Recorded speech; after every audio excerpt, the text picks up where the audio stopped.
نحمده ونصلي ونسلم على رسوله الكريم اما بعد فاعوذ بالله من الشيطان الرجيم بسم الله الرحمن الرحيم لا يستوي القاعدون من المؤمنين غير أولي الضرر والمجاهدون في سبيل الله بأموالهم وأنفسهم فضل الله المجاهدين بأموالهم وأنفسهم على القاعدين درجة وكلا وعد الله الحسنى وفضل الله المجاهدين على القاعدين أجرا عظيما۔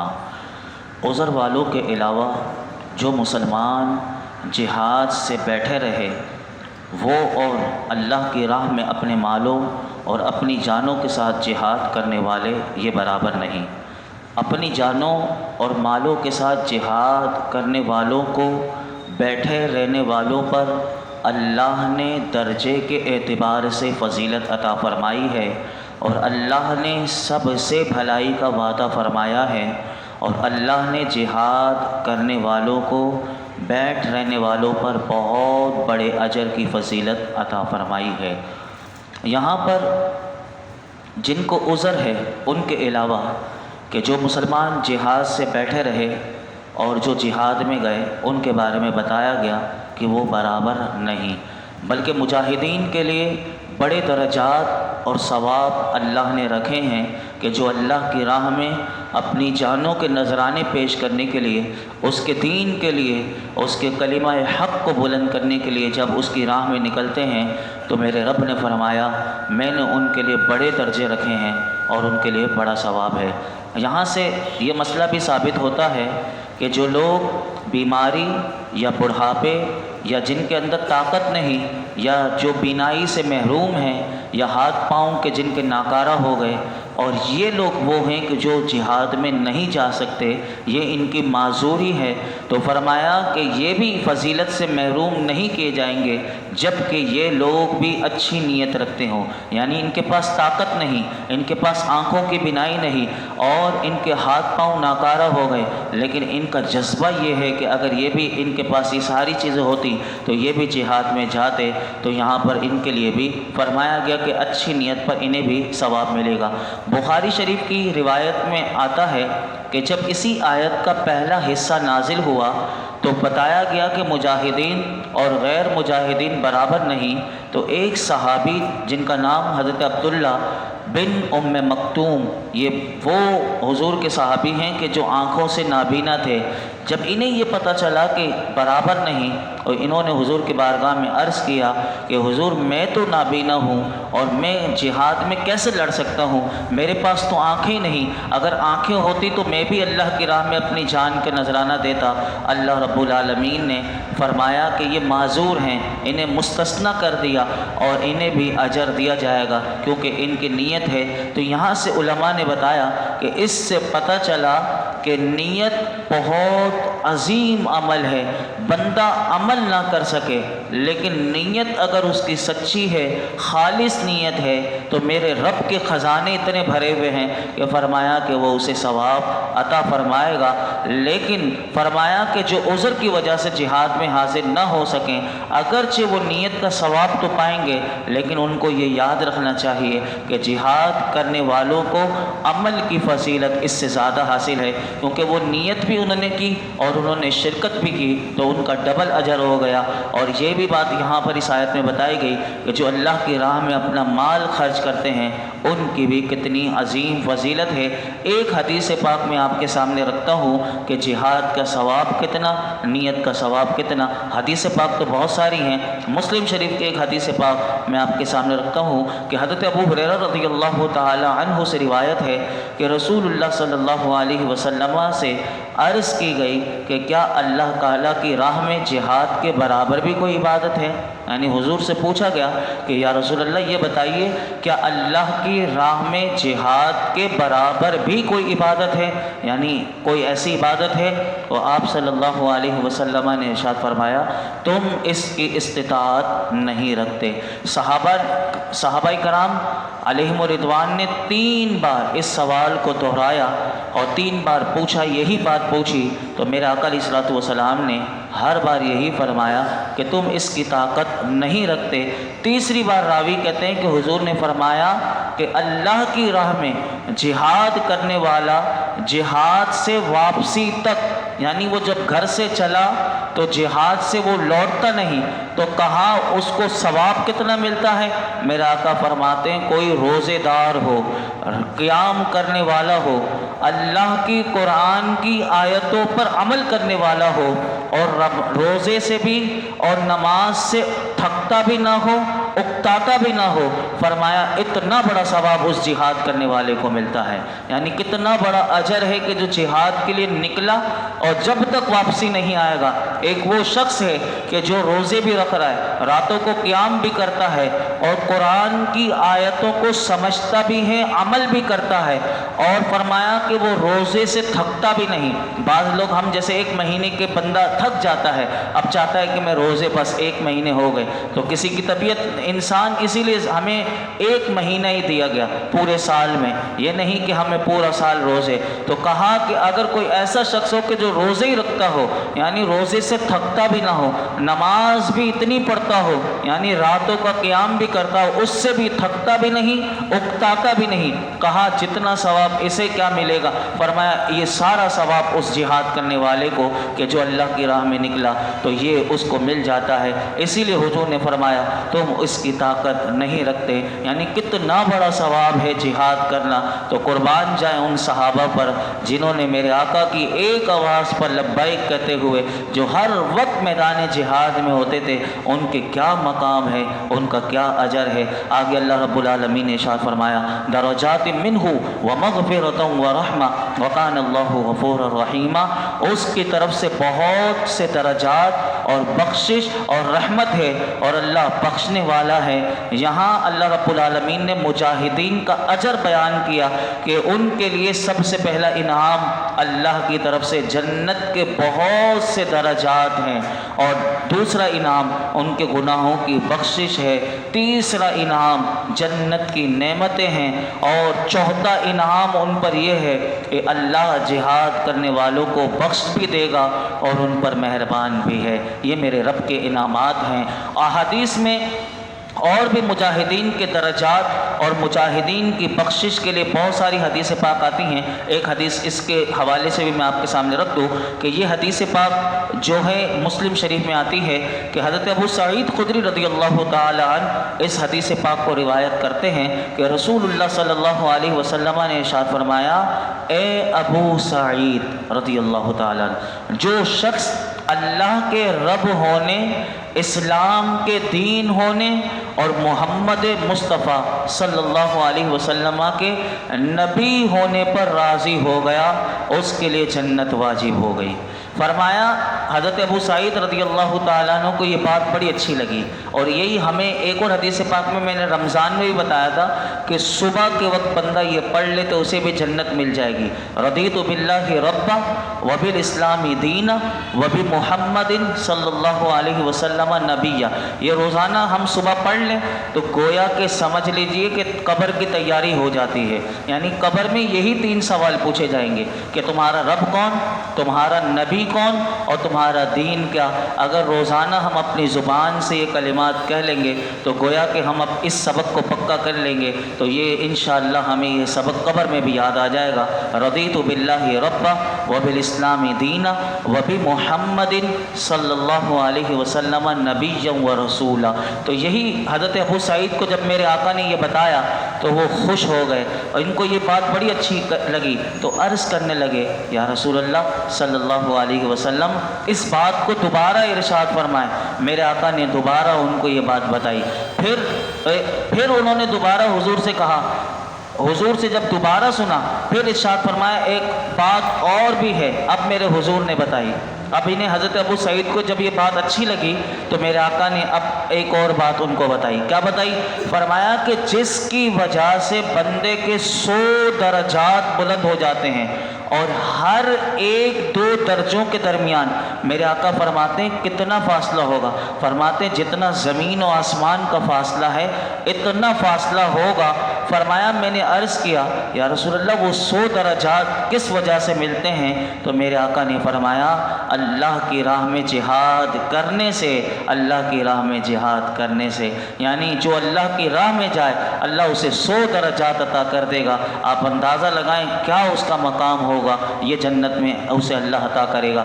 آگے ارشاد فرمایا ان الذین توفاہم الملائکۃ ظالمی انفسہم قالوا فیما کنتم قالوا کنا مستضعفین فی الارض قالوا الم تکن ارض اللہ واسعۃ فتہاجروا فیہا فاولئک مأواہم جہنم وساءت مصیرا۔ بے شک وہ لوگ جن کی جان فرشتے اس حال میں قبض کرتے ہیں کہ وہ اپنی جانوں پر ظلم کرنے والے ہوتے ہیں، ان سے فرشتے کہتے ہیں تم کس حال میں تھے؟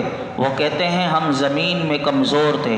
تو فرشتے کہتے ہیں کیا اللہ کی زمین کشادہ نہ تھی کہ تم اس میں ہجرت کر جاتے؟ تو یہ وہ لوگ ہیں کہ جن کا ٹھکانہ جہنم ہے اور وہ کتنی بری لوٹنے کی جگہ ہے۔ یہ آیت ان لوگوں کے بارے میں نازل ہوئی کہ جنہوں نے زبان سے تو کلمہ اسلام کا پڑھا تھا، لیکن جس زمانے میں ہجرت فرض ہوئی تھی اس وقت انہوں نے ہجرت نہ کی، اور جب مشرکین جنگ بدر میں مسلمانوں کے لیے گئے تو یہ لوگ ان کے ساتھ ہو گئے اور کفار کے ساتھ ہی مارے گئے۔ تو اس آیت کا علماء نے کہا خلاصہ یہ ہے کہ بے شک وہ لوگ، یہ لوگ جنہوں نے ہجرت نہ کی تھی، فرمایا کہ ان کی فرشتے روح اس حال میں قبض کرتے ہیں کہ وہ فرض ہجرت ترک کر کے اور کافروں کے ساتھ اپنی جانوں پر ظلم کرنے والے ہوتے ہیں، تو ان کی موت کے وقت فرشتے انہیں جھڑک کر کہتے ہیں تم اپنے دین کے معاملے میں کس حال میں تھے؟ تو وہ فرشتوں کو عذر پیش کرتے ہیں، اپنی مجبوری پیش کرتے ہیں کہ ہم زمین میں کمزور تھے اور کافروں کی سرزمین میں رہنے کی وجہ سے دین کے احکام پر عمل کرنے سے عاجز تھے۔ تو فرشتے ان کا عذر، ان کی مجبوری رد کرتے ہیں اور انہیں ڈانٹتے ہوئے کہتے ہیں کہ اللہ کی زمین کشادہ نہ تھی کہ تم کفر کی سرزمین سے ایسی جگہ ہجرت کر کے چلے جاتے جہاں تم دین کے احکام پر عمل کر سکتے۔ تو جن لوگوں کے برے احوال یہاں بیان ہوئے یہ وہ لوگ ہیں کہ فرمایا کہ آخرت میں ان کا ٹھکانہ جہنم ہے، اور جہنم بہت بری جگہ ہے۔ ہجرت کب فرض ہے؟ تو اس کے حوالے سے میں ایک بات آپ کے سامنے رکھ دوں اور پھر ہم آگے بڑھتے ہیں۔ فرمایا کہ اس آیت سے یہ ثابت ہوا کہ جو شخص کسی شہر میں اپنے دین پر قائم نہ رہ سکتا ہو اور یہ جانے کہ دوسری جگہ جانے سے اپنے فرائض دینی ادا کر سکے گا، اس پر ہجرت واجب ہو جاتی ہے۔ کوئی یہ نہ سمجھے کہ ہجرت اس وقت کی، قیامت تک ہجرت ہے۔ اگر یہ مسئلہ ہو کہ دین پر عمل نہ کر سکے تو فرمایا اس حکم کو سامنے رکھ کر کافروں کے درمیان رہنے والے بہت سے مسلمانوں کو غور کرنے کی حاجت ہے۔ اللہ رب العالمین توفیق عطا فرمائے۔ اور ہجرت کے بارے میں بہت سارے احکام ہیں، وہ انشاءاللہ کبھی آپ علماء سے سنیں گے تو آپ کو وہ پتہ چل جائے گا۔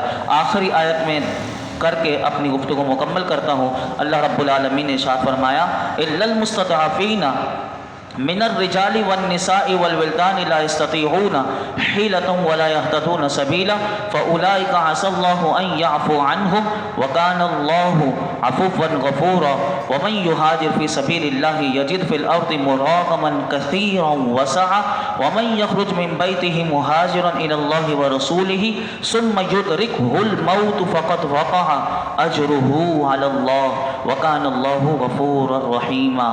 مگر وہ مجبور اور عورتیں اور بچے جو نہ کوئی تدبیر کرنے کی طاقت رکھتے ہوں اور نہ راستہ جانتے ہوں تو ان قریب اللہ ان لوگوں سے درگزر فرمائے گا، اور اللہ معاف فرمانے والا بخشنے والا ہے۔ اور جو اللہ کی راہ میں ہجرت کرے تو وہ زمین میں بہت جگہ اور گنجائش پائے گا، اور جو اپنے گھر سے اللہ اور رسول کی طرف ہجرت کرتے ہوئے نکلا پھر اسے موت نے آ لیا تو اس کا ثواب اللہ کے ذمے ہو گیا، اور اللہ بخشنے والا مہربان ہے۔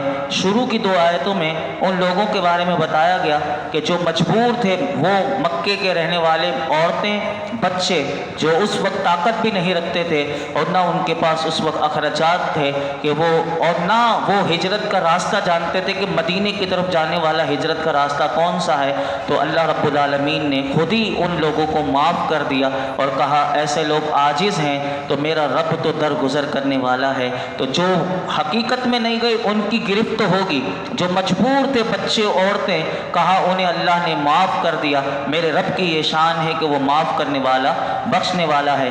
اس کے بعد والی آیت میں اس کا شان نزول یہ ہے کہ اس سے پہلے والی جب آیت نازل ہوئی تو حضرت جندہ بن گمرہ اللیثی انہوں نے یہ سنا، یہ بہت بوڑھے شخص تھے، تو کہنے لگے میں مستثنی لوگوں میں سے تو نہیں ہوں، کیونکہ میرے پاس تو اتنا مال ہے کہ جس سے میں مدینہ طیبہ ہجرت کر سکوں۔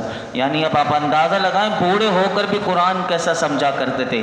یعنی جب انہیں پتہ چلا کہ میرے پاس مال ہے اور میں ہجرت کر سکتا ہوں تو انہوں نے کیا کہا؟ مفسرین کہتے ہیں کہ انہوں نے کہا خدا کی قسم اب میں مکہ مکرمہ میں ایک رات نہ ٹھہروں گا۔ یعنی قرآن سن کر اس پر عمل کا جذبہ دیکھیں کہ فوراً ہجرت کرنی ہے۔ تو کہا اب وہ بستر سے اٹھ نہیں سکتے تھے، انہوں نے لوگوں کو کہا مجھے چارپائی پر لے کر چلو۔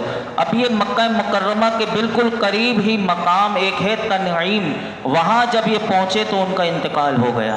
یعنی اللہ اکبر، آخری وقت جب ان کا انتقال ہو رہا تھا، راوی کہتے ہیں انہوں نے اپنا دایاں ہاتھ اور بایاں ہاتھ پر رکھا، یعنی دائیں ہاتھ کو بائیں ہاتھ پر رکھا اور کہا اللہ کی بارگاہ میں روح قبض ہو رہی ہے، قرآن پر عمل کا جذبہ ہو تو میرا رب یہ توفیق بھی دیتا ہے۔ اب اس وقت کیا کہا؟ کہنے لگے یا اللہ یہ تیرا ہے اور یہ تیرے رسول کا ہے۔ یعنی ہاتھ رکھ کر کہتے ہیں یہ تیرا ہے اور یہ تیرے رسول کا ہے، میں اس چیز پر بیعت کرتا ہوں کہ جس پر تیرے رسول نے بیعت کی۔ سبحان اللہ، یہ خبر پا کر صحابہ کو جب پتہ چلا تو انہوں نے فرمایا کہ کاش کہ حضرت جندہ جب وہ مدینے پہنچتے تو ان کا کتنا بڑا اجر ہوتا۔ اور مشرک لوگ ہنسنے لگے اور کہنے لگے جس مطلب کے لیے یہاں سے روانہ ہوئے تھے وہ انہیں ملا نہیں۔ اللہ نے یہ آیت نازل کر کے ان مشرکوں کا منہ بند کر دیا اور کہا کہ جو اللہ کی راہ میں ہجرت کرے تو وہ زمین میں بہت جگہ اور گنجائش پائے گا، اور جو اپنے گھر سے اللہ اور اللہ کے رسول کی طرف ہجرت کرتے ہوئے نکلا اسے موت نے آ لیا۔ میرا رب پہلے سے جانتا ہے، وہ بتا رہا ہے مشرکین تم ان پر ہنستے ہو میرے حضور کے غلاموں پر کہ وہ تو سچی نیت سے اللہ اور اللہ کے رسول کی طرف ہجرت کرنے کے لیے نکلے تھے۔ قرآن نے پہلے بتا دیا انہیں موت آ گئی تو اس کا ثواب اللہ کے ذمے ہو گیا اور اللہ بخشنے والا ہے۔ تو یہاں سے پتہ چلا کہ نیکی کا بندہ ارادہ کر لے اور نیکی کرنے سے وہ عاجز ہو جائے، لیکن یہ ہمارا پیارا دین ہے کہ اس میں ثواب ملتا ہے۔ یہاں تک کہ میرے آقا فرماتے ہیں کہ جس شخص نے نیکی کا صرف ارادہ کیا اور نیکی نہیں کی میرا رب اس کے لیے ایک نیکی پھر بھی لکھ دیتا ہے۔ فرمایا کہ جس نے نیکی کا ارادہ کر لیا اور نیکی کر لی تو اللہ رب العالمین اس کے اخلاص کے مطابق فرمایا اسے 10 سے لے کر 700 گناہ تک اس کے نامہ اعمال میں نیکیاں لکھ دیتا ہے۔ اور فرمایا کہ جس نے گناہ کا ارادہ کیا تو پھر میرا رب کیا کرتا ہے؟ فرمایا اس نے عمل نہیں کیا تو اس کا گناہ نہیں لکھا جاتا۔ یعنی نیکی کا صرف ارادہ کرے تو لکھ دیا جاتا ہے، گناہ کا ارادہ کیا میرا رب نہیں لکھتا۔ یہ میرے آقا کی امت پر میرے رب کا کرم ہے۔ اور فرمایا اگر کر لے تو نیکی پر کیا ملا تھا؟ 10 سے 700 گناہ تک۔ کہا اگر گناہ کر لے تو گناہ بھی اتنا ہی لکھنا چاہیے؟ کہا نہیں، گناہ ایک ہی لکھا جائے گا، ایک گناہ کیا ایک ہی لکھے گا۔ یہ میرے رب کے کرم کی وہ ہیں۔ تو اسی لیے ہمیں چاہیے کہ ہم اچھی نیت کے ساتھ جو بھی کام کریں وہ اچھی نیتوں کے ساتھ کریں تو اس پر ہمیں بہت زیادہ اجر ملے گا۔ جو کچھ سنا اللہ رب العالمین اپنی بارگاہ میں قبول مقبول فرمائے۔ الحمدللہ رب العالمین والصلاة والسلام على سید الانبیاء والمرسلین وعلى آلہ واصحابہ اجمعین۔ اللہم ربنا آتنا فی الدنیا حسنہ وفی الآخرۃ حسنہ حسنہ وقنا عذاب النار۔ یا اللہ پاک جو کچھ ہم نے سنا مولا کریم اسے یاد رکھنے، سمجھنے، عمل کرنے، دوسروں تک اس کا پیغام پہنچانے کی توفیق عطا فرما۔ یا اللہ ہمیں اخلاص کے ساتھ سیکھنے سکھانے کی توفیق عطا فرما۔ مولا کریم جیسا سیکھنا چاہیے سکھانا چاہیے مولا کریم ایسا سیکھنا سکھانے کی توفیق عطا فرما۔ یا اللہ ہمیں قرآن کا نور عطا فرما، قرآن کی معرفت عطا فرما، قرآن پر عمل کا جذبہ عطا فرما، ہمیں با عمل بنا دے، با حیا بنا دے، با کردار بنا دے، ہمارے کردار میں ہمارے اخلاق میں جتنی کمزوریاں ہیں دور کر دے، ہمیں زبان کا کنٹرول دے دے۔ یا اللہ تو ہم سے راضی ہو جا، یا اللہ ہمیشہ کے لیے ہم سے راضی ہو جا، ہمیں بخش دے میرے مالک، ہمارے ماں باپ کو بخش دے، میرے آقا کی تمام امت کو بخش دے۔ یہ درس قرآن میں یہ جتنے حاضرین موجود ہیں درس قرآن کی برکت سے ان سب کی خالی جھولیوں کو بھر دے۔ وصلی اللہ